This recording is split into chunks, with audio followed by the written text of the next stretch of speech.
নমস্কার।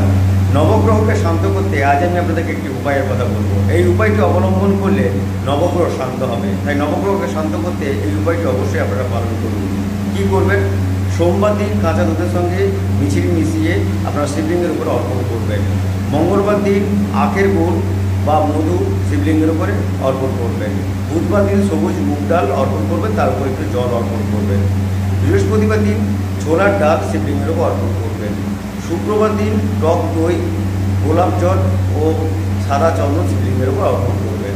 শনিবার দিন সর্ষের তেল বা তিলের তেল, মাসকলাই, কালো মাসকলাই কিংবা কালো তিল আপনারা শিবলিঙ্গেরও অর্পণ করবেন।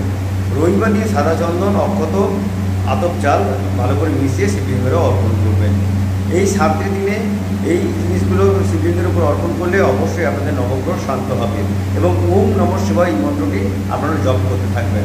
এটা আপনারা বাড়িতেও বসে করতে পারেন বা মন্দিরে গিয়েও করতে পারেন। দেখুন কীভাবে আপনাদের নবগ্রহ স্ট্রং হয়।